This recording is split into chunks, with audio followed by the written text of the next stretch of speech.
할렐루야. 오늘도 하나님이 함께 하시는 은혜와 평강이 여러분 가운데 충만하기를 기원합니다.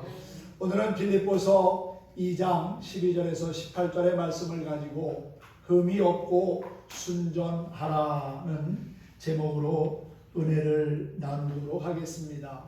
우리가 세상을 살면서 하나님과 사람 앞에 부끄럽지 않는 삶을 산다는 것, 흠이 없이 순전한 삶을 산다는 것은 참 귀한 일입니다. 우리보다 먼저 살았던 믿음의 선진들도 처음에는 흠과 티가 많고 사실 별 볼 일 없는 사람들이었습니다. 그러나 하나님을 만나고 그분에 의하여서 다듬어지고 조율되면서 순전한 사람으로, 그리고 믿음의 거장으로 거듭날 수 있었다는 사실입니다. 아무리 못난 사람일지라도, 아무리 흉악한 사람일지라도, 아무리 나쁜 사람일지라도 하나님을 만나면 새롭게 변화된 삶의 주인공이 될 수 있습니다. 그 대표적인 인물이 오늘 빌립보서를 기록한 사도 바울 아닙니까? 예수 믿는 사람들을 잡아다가 옥에 가두고 핍박하는 일이 하나님께 대한 충성이라고 착각을 하고 그 누구보다도 그 일에 열심을 냈던 사람이 바로 사울이지요. 그가 예수 믿는 사람을 잡으러 다메섹 도상을 지나가다가 부활하신 예수님을 만나면서 삶의 반전을 이룹니다. 그것을 이루신 분은 바로 성령 하나님이셨지요. 완악하고 포악한 사울을 복음의 사람, 이방인의 사도로 거듭나게 하신 하나님은 지금도 우리의 삶의 선한 역사를 이루시는 참 좋으신 아버지이십니다. 그분의 인도하심을 받고 사는 것이 가장 안전하고 행복한 삶을 사는 것이라고 믿습니다. 여러분들이 좋아하는 보석 가운데 다이아몬드가 있지요. 다이아몬드는 물론 크기에 따라서 값이 매겨지기도 하지만은 정교한 기술력에 따라서 상품 가치가 천차만별로 나타난다고 합니다. 얼마나 흠이 없이 정교하게 잘 다듬어졌느냐에 따라서 값의 차이가 크게 나타난다는 것이지요. 우리도 보석처럼 하나님 앞에 잘 다듬어진 존재로 우리의 삶이 아름답게 쓰임받으면 좋겠습니다. 누구나 한번 살다 가는 인생입니다. 일생을 살면서 의미 없이 살다 가기보다는 뭔가 삶의 아름다운 업적을 남긴다면 참 좋은 일이 아니겠습니까? 한 번을 살면서 하나님께 영광을 돌리고 또한 거룩하신 하나님에 의해서 우리의 삶이 아름답게 쓰임받는다면 그보다 더 가치 있고 귀한 일은 없을 거라는 생각을 해봤습니다. 거꾸로 털어서 먼지 안 나는 사람이 없다고, 세상 사람들은 누구나 다 문제가 있고 티가 있기 마련입니다. 사도 바울은 로마서 3장 10절에서 의인은 없나니 하나도 없다는 말을 했습니다. 인간은 누구나 흠이 있고 또 문제가 있다는 것이지요. 아직도 우리 안에는 원치 않는 죄가 자리 잡고 있어서 우리로 하여금 하나님과 멀어지게 하고 악한 것과 더 친밀하게 합니다. 결국은 못된 짓만 골라하게 만든다는 것입니다. 그런데 우리는 이제 예수 그리스도를 통해서 새로운 존재가 되었고요. 거듭난 하나님의 백성 자녀가 됐습니다. 고린도후서 5장 17절을 보면은 그런즉 누구든지 그리스도 안에 있으면 새로운 피조물이라. 이전 것은 지나갔으니 새 것이 되었도다 라고 했지요. 사랑하는 성도 여러분, 그리스도 안에 있으면 새로운 피조물로서의 삶을 사는 겁니다. 이전에는 악한 마귀에게 사로잡힌 삶을 살아왔지만 이제는 예수 그리스도를 믿음으로 말미암아 구원함을 얻은 하나님의 자녀가 되었다는 것이지요. 에베소서 2장 19절에도 보면 그러므로 이제부터 너희가 외인도 아니요 나그네도 아니요 오직 성도들과 동일한 시민이요 하나님의 권속이라 그랬어요. 예수님을 나의 구주로 영접하고 믿음으로 말미암아 하나님의 자녀가 되었고 하나님의 권속이 되었다는 겁니다. 그리스도를 믿고 구원받은 그리스도인은 예수님의 보혈로 이루어진 한 가족이요 한 형제 자매라는 사실이지요. 그러므로 초대교회 성도들은 사랑의 공동체를 이루고 살았습니다. 주님은 그리스도의 피로 이루어진 우리가 사랑의 띠를 띠고 살 뿐만 아니라 흠과 티가 없는 삶을 살기를 원하십니다. 오늘 본문 말씀 15절을 보면 흠이 없고 순전하여 어그러지고 거스르는 세대 가운데서 하나님의 흠없는 자녀가 되라는 권면을 합니다. 모든 부모가 자신들의 자녀는 곱고 흠이 없게 자라기를 바라는 것처럼 하나님도 자녀된 우리가 흠이 없게 자라고 그렇게 살아가기를 원하신다는 사실입니다. 마태복음 5장 48절에 보면 하늘에 계신 너희 아버지의 온전하심과 같이 너희도 온전하라는 말씀이 있습니다. 온전한 삶을 사는 것이 물론 쉬운 말은 아닙니다. 어떻게 우리가 죄의 유혹을 받아가면서 이 세상에서 온전할 수가 있습니까? 우리가 교만함을 버리고 늘 주 앞에서 자신을 낮추며 겸손히 행하면 내 힘으로는 온전해질 수 없지만 성령께서 온전하게 살도록 힘과 은혜를 베풀어 주실 거라고 믿습니다. 왜 우리는 흠이 없이 순전한 그리스도인의 삶을 살아야 할까요? 그것은 하나님께서 우리가 그렇게 살기를 원하시기 때문에 그렇습니다. 하나님이 우리가 이 땅에 살면서 흠이 없이 순전한 하나님의 자녀로 살아가기를 원하신다는 것이지요. 하나님의 온전하심과 같이 하나님의 자녀들도 하나님을 닮아가야 합니다. 자식이 부모를 자연스럽게 닮는 것처럼 하나님의 자녀들은 하나님을 닮아가야 하는 것이지요. 또한 성도는 주 안에서 거듭난 사람이기 때문에 죄와 구별된 삶을 살면서 흠이 없는 삶을 살아가기를 힘써야 합니다. 우리가 예배드리는 이 장소만이 성전이 아닙니다. 여러분 한 사람 한 사람도 작은 성전입니다. 여러분 안에 하나님의 거룩한 영이 거하신다면 여러분도 또 하나의 작은 성전입니다. 고린도전서 3장 16절 17절을 보면 너희가 하나님의 성전인 것과 하나님의 성령이 너희 안에 계신 것을 알지 못하느냐? 누구든지 하나님의 성전을 더럽히면 하나님이 그 사람을 멸하시리라. 하나님의 성전은 거룩하니 너희도 그러하니라. 주님이 내 안에 머물고 계시는데 우리가 함부로 죄된 것을 쫓아가고 또한 남을 속이고 거짓말하고 사기치고 죽이고 그러면 되겠습니까? 그러면 내 안에 계신 성령님을 아프게 하고 근심되게 하는 것이 아니겠습니까? 사랑하는 성도 여러분, 하나님의 이름이 있는 곳마다 거룩한 성자가 들어갑니다. 하나님의 집인 교회를 성전이라고 말하고요.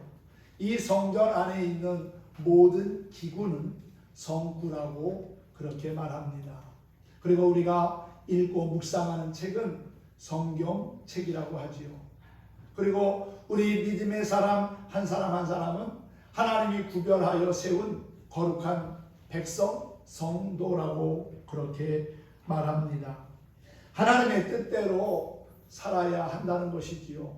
성도는 비록 죄악된 세상에 살지만 죄된 것과 협상하고 손잡고 살기보다는 죄악된 것에서 구별된 거룩함을 지키며 하나님의 자녀다움을 행하며 살아가야 하는 겁니다. 데살로니가전서 5장 16절에서 17절을 보면은 하나님의 뜻이 항상 기뻐하고 쉬지 않고 기도하고 범사에 감사하는 일임을 말씀했지요. 하나님의 뜻은 크고 굉장하며 어디 멀리 있어서 우리가 지키지 못하는 것이 아닙니다. 우리의 삶에서 기뻐하고 또 늘 깨어 기도하면서 범사에 감사하며 살다 보면은 하나님의 뜻을 아름답게 이루어가는 우리의 모습을 발견하게 될 겁니다. 하나님의 뜻은 평범하면서도 지키기 쉽고 항상 우리 가운데 있다는 사실이지요. 그러므로 우리는 항상 하나님의 자녀답게 보람된 삶을 살고 또한 믿음을 지키며 살아가야 될 줄로 믿습니다. 또한 흠이 없는 순결한 삶은 하나님께 영광이 됩니다. 세상 사람들은 무엇을 먹을까, 무엇을 마실까, 무엇을 입을까 자신의 만족과 영광을 위하여서 일하고 수고하며 노력하지만 우리는 무엇보다도 하나님의 영광을 위하여 살아가야 하는 것입니다. 일하는 것도 공부하는 것도 삶의 현장에서 생활하는 것도 자녀를 키우는 것도 다 하나님의 영광을 위해서 해야 합니다. 하나님의 영광을 위해 일하고 힘써 살면 하나님께서 그냥 가만히 계시겠습니까? 아닙니다. 좋으신 우리 하나님께서는 우리의 삶에 필요한 것들을 공급해 주시고 채워주시고 더 많은 것으로 우리에게 더 유익한 것으로 풍성하게 채워주실 것을 믿으시기 바랍니다. 사람은 누구나 자신을 낳아주고 길러주신 부모님께 감사하며 효도하는 삶을 사는 것처럼 우리는 인간을 자기 형상대로 창조하시고 또한 모든 만물을 만들어 인간에게 주신 하나님께 영광을 돌리며 살아야 마땅한 것이지요. 그러므로 인간의 가치는 하나님께 영광을 돌리고 살아야 하는 데 있습니다. 에베소서 1장 4절 이하에서도 창세전에 그리스도 안에서 우리를 택하사 우리로 사랑 안에서 그 앞에 거룩하고 흠이 없게 살게 하시려고 그 기쁘신 뜻대로 우리를 예정하사 그리스도로 말미암아 자기의 아들들이 되게 하셨다고 했어요. 흠 없는 순결한 삶은 깨끗하고 의롭게 사는 것이고 또한 하나님을 기쁘시게 하는 겁니다. 그리고 흠 없고 순결해야 하나님이 쓰시는 그릇이 될 수 있는 것이지요. 여러분, 우리의 삶에는 참 많은 다양한 그릇들이 있습니다. 종류도 다양하고 또 재질도 다양합니다.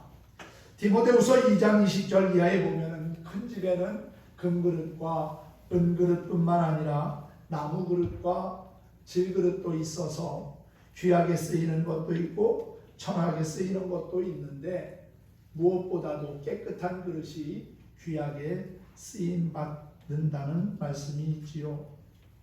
그래서 귀히 쓰는 그릇이 되어 거룩하고 주인의 쓰기에 합당한 삶을 사는 모든 선한 일에 준비된 삶을 살라고 권면하고 있습니다. 아무리 좋은 그릇일지라도 그 그릇 안에 나쁜 것이 들어있다면 또 오염된 음식물이 들어있다면 그 그릇은 그냥 쓰지 않습니다. 닦아서 쓰든지 아니면 다른 그릇을 써야겠지요. 우리 모두가 흠이 없이 순결하고 깨끗한 그릇이 되어서 하나님 앞에 존귀하고 아름답게 쓰임받는 선한 일꾼들이 되었으면 좋겠습니다. 그러면 흠이 없이 순전하게 사는 방법은 무엇일까요? 먼저 하나님을 경외함으로 구원의 완성을 이루어야 합니다. 하나님을 경외한다는 것이 무엇일까요? 그것은 하나님을 진심으로 믿고 그 말씀에 순종하며 사는 것입니다. 모든 지혜도 하나님을 경외하는 데서부터 시작된다고 말씀하고 있지요. 잠언 기자는 여호와를 경외하는 것이 지혜의 근본이라고 했습니다. 오늘 본문 말씀 12절에도 보면은 나의 사랑하는 자들아 너희가 나 있을 때뿐 아니라 지금 나 없을 때에도 항상 복종하여 두렵고 떨림으로 구원을 이루라 그랬지요. 여러분, 흠과 티가 없이 살기 위해서는 매 순간마다 조심스럽게 살면서 성화의 구원을 이루라는 말입니다. 거룩해지는 삶의 과정이 있습니다. 그냥 자고 일어나니까 내가 거룩한 사람이 된 게 아닙니다. 우리가 하나님 앞에 부끄럽지 않는 거룩한 삶의 주인공이 되기 위해서는 나의 죄된 삶을 먼저 회개해야 하고요. 또한 주의 긍휼과 은혜를 구해야 합니다. 그리고 하나님의 말씀을 늘 마음에 품고 그 말씀을 따라 순종하는 삶을 살아야 하지요. 그렇게 하루하루 빠르지는 않아도 묵묵히 믿음을 지키며 살다 보면 주님을 닮아가고 있는 거룩한 삶의 모습을 지니고 있는 우리의 모습을 보게 될 거라고 믿습니다. 창세기 39장에서 요셉은 보디발의 아내로부터 아주 무서운 유혹을 받습니다. 하루가 멀다 하고 요셉을 붙잡고 늘어집니다. 동침하자고 그를 유혹하지요. 그런데 요셉은 그 모든 유혹을 뿌리칩니다. 죄가 유혹의 미끼를 가지고 찾아올 때 그 죄의 자리를 박차고 도망하는 용기가 요셉에게 있었던 거지요. 그가 그 모든 유혹을 이길 수 있었던 것, 그것은 바로 하나님을 온전히 경외했던 결과라고 믿습니다. 하나님을 경외함으로 말미암아 죄의 유혹과 시험을 이기고 흠이 없는 순결한 삶의 주인공이 될 수 있었다는 사실입니다. 하나님을 경외하는 자에게는 죄가 붙잡지 못하게 피할 길을 열어주실 뿐만 아니라 살 길을 하나님은 예비해 주신다는 사실이지요. 성경에 수많은 사람이 등장하지만은 요셉처럼 순결하고 흠이 없이 산 사람 그리 많지 않습니다. 그가 그렇게 깨끗하게 살 수 있었던 것 바로 하나님을 경외하며 살았기 때문이지요. 전도서 12장 13절은 말합니다. 하나님을 경외하고 그의 명령을 지킬지어다. 이것이 사람의 본분이니라 그랬어요.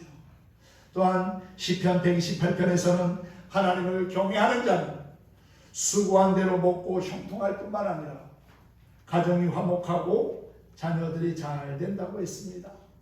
하나님을 경외할 때 나만 잘 되고 복 받는 것이 아니라 나와 내 가정과 그리고 내 주변 사람들이 내 삶의 현장이 복을 받는다는 사실을 말씀하고 있는 것이지요. 그러므로 항상 늘 하나님을 경외함으로 흠이 없고 순전한 삶을 사는 저와 여러분이 되기를 간절히 소망합니다. 그런데 여러분, 그렇게 살기 위해서는 전제 조건이 있습니다. 오늘 본문 말씀 14절을 보십시오. 모든 일을 원망과 시비가 없이 하라 그랬죠. 우리가 순결한 삶을 살고 하나님이 기뻐하시는 거룩한 삶을 살고 흠이 없는 믿음의 삶을 살기 위해서는 원망과 시비가 없는 삶을 살기를 힘써야 한다는 겁니다. 원망과 시비는 하나님의 은혜에서 한 걸음 우리를 더 멀어지게 합니다. 이스라엘 백성들이 광야에서 마실 물과 먹을 양식이 없다고 얼마나 하나님을 향하여 모세를 향하여 원망하고 불평하고 시비를 걸었습니까? 결국 원망하고 시비한 사람들은 광야에서 다 죽고 약속의 땅 가나안을 밟지 못했습니다. 그의 후손들이 결국 그 땅에 들어간 사실을 우리는 잘 알고 있습니다. 오늘 본문의 14절과 15절에도 보면 모든 일에 원망과 시비가 없이 하라. 이는 너희가 흠이 없고 순전하여 어그러지고 거스르는 세대에서 하나님의 흠 없는 자녀로 세상에서 그들 가운데 빛들로 나타내려 함이라고 그랬습니다. 아무리 충성해도 원망하면 말짝 도루묵입니다. 고린도전서 10장 10절에서 그들 가운데 어떤 사람들이 원망하다가 멸망시키는 자에게 멸망하였나니 너희는 그들과 같이 원망하지 말라는 말씀이 있어요. 과거 이스라엘 선조들이 광야를 지나오면서 행한 불평과 불순종의 모습들 되풀이하지 말자는 거지요. 그들이 그러한 불평과 시기와 원망의 삶을 살다가 멸망당한 것처럼 우리는 하나님 앞에 그렇게 잘못된 삶을 살지 말라는 권면의 말씀이 바로 그 말씀 아니겠습니까? 요셉은 잘못도 없이 감옥에 갇혔지만은 원망하지 않았습니다. 시기하지도 않았습니다. 자기를 팔아버린 형들을 만나서도 원망하거나 멱살 잡고 원수 갚겠다고 하지 않았습니다. 이 어려운 때를 위하여 하나님께서 자신을 미리 애굽에 보내신 것이라고 그렇게 고백하면서 오히려 형들을 위로하지 않습니까? 요셉의 위대함이 바로 여기 있는 겁니다. 원망할 수 있음에도 불구하고 또 원수 갚을 수 있음에도 불구하고 시비 걸지 않고 원망하지 않는 그 삶을 하나님은 귀하게 보셨다는 사실이지요. 어려움과 고난 속에서도 하나님을 바라보며 참고 인내하는 모습이 오늘을 사는 우리 그리스도인의 모습이 되었으면 정말 좋겠습니다. 어려움과 고난 속에서도 하나님을 의지할 때 하나님은 우리에게 새로운 산 길을 여십니다. 어렵고 힘들게 은혜 받고서 어리석게도 한순간의 원망과 시기로 받은 은혜를 다 쏟는 사람도 있습니다. 우리는 그렇게 살아서는 안 될 겁니다. 이는 이로 갚고 눈은 눈으로 갚으라고 율법은 말하지만 주님은 원수까지도 사랑하라고 말씀하고 있지 않습니까? 예수님은 십자가상에서 고통 중에 원수를 위하여 기도하셨고요. 스데반 집사 역시 자신을 돌로 치는 원수를 향하여 기도했으며 사도 바울도 전도하다가 억울하게 매를 맞고 옥에 갇혔지만 옥중에서도 기도하며 찬송하는 것을 멈추지 않았습니다. 신앙의 사람들은 어떤 상황에서도 낙심하지 않습니다. 원망하고 불평하지 않습니다. 신앙이 없으니까 원망하고 불평하고 절망하는 거지요. 우리가 잘 아는 욥은 그 무서운 시험과 환난 가운데서도 주신 이도 하나님이시고 거두어 가시는 이도 하나님이시니 오직 여호와의 이름이 찬송을 받을지라 그렇게 고백한 바가 있습니다. 얼마나 놀라운 고백입니까? 우리도 이처럼 원망과 시비가 없이 우리의 남은 삶을 살았으면 합니다. 또 흠없이 사는 방법은 오늘 16절의 말씀처럼 다름질도 수고도 헛되지 않게 사는 겁니다. 생명의 말씀을 밝혀 나의 다름질이 헛되지 아니하고 수고도 헛되지 아니하므로 그리스도의 날에 내가 자랑할 것이 있게 하려 함이라. 우리가 이렇게 다름질하는 것은 미래지향적인 삶을 사는 것이요, 수고는 현재를 충실하게 사는 겁니다. 오늘 하루가 얼마나 소중합니까? 오늘 하루하루를 소중히 여기고 감사하며 사는 것, 충실하게 살아야 하는 것은 마땅하고 당연한 일이지요. 결국 그리스도의 날에 우리 주님이 이 땅에 다시 오시는 그날에 알곡과 쭉정이는 구별될 것이고 양과 염소도 구별되고 하나님은 우리의 행한 대로 심판하신다고 했습니다. 기독교는 현재에 충실하며 미래지향적인 종교입니다. 다시 말해서 비록 죄악된 세상을 살고 있지만 이 땅이 우리의 영원한 본향이 아니라 하나님 나라가 우리가 가야 할 본향임을 믿고 하늘의 소망을 가지고 살아가는 이들이 바로 그리스도인이지요. 그래서 지금 주어진 삶의 여건 속에서 믿음을 갖고 최선을 다하면 우리는 밝고 희망적인 앞날을 만날 겁니다. 그런데 놀고 먹고 헛되게 살면 그 인생의 미래는 어두울 수밖에 없겠지요. 장차 심판을 의식하고 살아가는 미래지향적인 삶을 살아야 현재의 수고가 헛되지 않고 하루하루 매일의 삶에 충실할 수 있다고 믿습니다. 우리의 다름질 수고가 헛되지 않도록 매사에 예수 그리스도를 바라보고 믿음을 지키며 살아가는 신실한 그리스도인이 될 수 있기를 간절히 소망합니다. 거룩하시고 온전하신 하나님은 자신의 형상대로 지음을 받은 인간들이 거룩하게 살기를 원하시고 특별히 그리스도의 피로 구속받은 하나님의 자녀들이 흠과 티가 없기를 원하십니다. 왜 우리는 흠없는 순전한 삶을 살기를 힘써야 합니까? 하나님이 그렇게 살기를 원하십니까? 하나님의 자녀된 우리는 하나님을 닮아야 하기에 금이 없이 살아야 하고요. 하나님의 영광을 위하여 살아야 하는 것입니다. 그러면 흠도 티도 없이 사는 방법은 무엇일까요? 그것은 하나님을 경외함으로 구원을 완성하고 원망과 시비가 없이 살며 다름질도 수고도 헛되지 않게 살아가는 것입니다.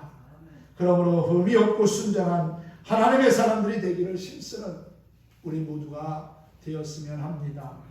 특별히 가정의 달을 맞이해서 여러분 모두가 행복하기를 바랍니다. 우리는 삶에서 행복을 쫓고 또 행복하게 살기를 다 원하지요. 그런데 정말 여러분 행복하십니까? 행복은 멀리 있지 않습니다. 가까이 있습니다. 우리의 작은 사랑의 수고와 나눔을 통해 하나님이 주시는 선물이 행복이 아닌가 하는 생각을 해봤습니다. 오늘은 행복이라고 하는 찬양을 부르면서 말씀을 마치려고 합니다. 지난주에는 은혜라고 하는 찬양을 함께 부르면서 말씀을 마쳤는데 오늘은 여러분들 주고와 함께 나눠드린 행복이라고 하는 찬양을 함께 부르면서 말씀을 마치도록 하겠습니다. 행복은 이런 겁니다. 화려하지 않아도 정결하게 사는 것이지요. 가진 것이 적어도 감사하며 살 수 있는 마음이 행복한 마음 아니겠습니까? 내게 주신 작은 힘 나누며 사는 것도 행복이고요. 눈물 날 일 많지만 우리가 또한 하나님께 도움을 청하며 기도할 수 있는 것도 행복한 일입니다. 억울한 일들도 많이 있지만 주를 위하여 참다 보면은 주님 주시는 기쁨과 평안함이 우리 안에 물밀듯 밀려옴을 볼 겁니다. 비록 짧은 작은 삶을 살지만 주님 뜻대로 사는 것이 진정한 행복이지요. 세상은 알 수 없는 하나님의 선물 그리고 하나님의 자녀로 살아가고 있는 것이 바로 행복입니다. 그 행복을 우리 함께 찬양해 보겠습니다.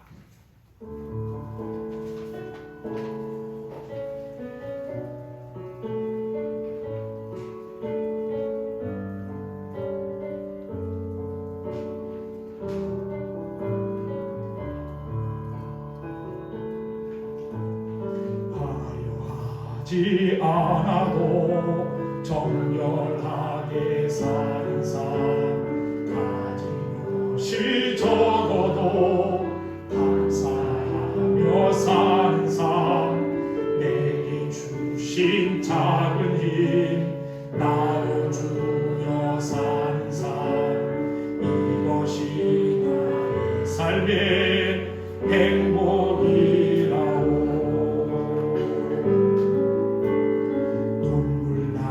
일 많지만 기도할 수 있는 것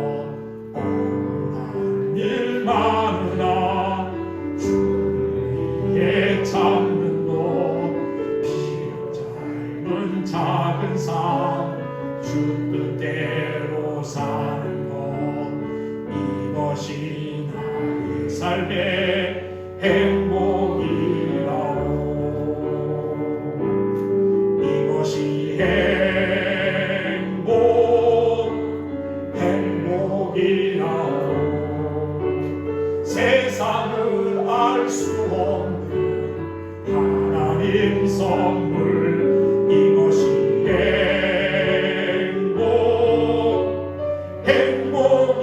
행복이라오. 하나님의 자녀로 살아가는 것 이것이 행복이라오. 이것이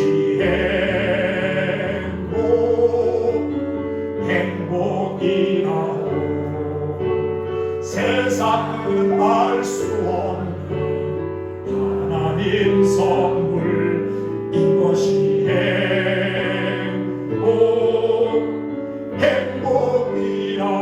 행복이라오. 하나님의 자녀로 살아가는 것 이것이 행복이라오.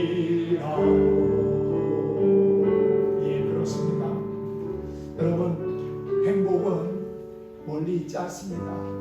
우리가 하나님의 말씀을 따라 살고 또한 의미 없이 순전한 삶을 살려고 애쓰다 보면 하나님이 우리의 삶을 행복하게 가꾸고 계시는 것을 발견하게 될 거라고 믿습니다. 여러분, 화려하지 않으면 어떻습니까? 하나님 앞에 우리가 정결하게 사는 것이 진정한 행복이라는 사실이지요. 가진 것 많지 않으면 어떻습니까? 가진 것 적을지라도 하나님 앞에 늘 감사하며 사는 그 마음이 행복한 마음 아니겠습니까? 내게 주신 작은 힘을 가지고 이웃과 더불어 화목하며 나누며 살아갈 수 있다면 행복한 것 아닙니까? 눈물 날 일 많지만 기도할 수 있어서 행복하고요. 억울한 일 많지만은 내가 주님을 위하여 참을 수 있다는 것 감사하고 행복한 일입니다. 비록 짧은 작은 삶을 살지만은 주님 뜻대로 살아서 세상이 알 수 없는 하나님의 선물을 누리고 하나님의 자녀로 살아가고 있는 여러분이 진정한 행복의 주인공이라고 믿습니다. 그 행복을 다른 이들과 함께 나누며 살아가는 우리 모두가 되기를 주님의 이름으로 축원합니다.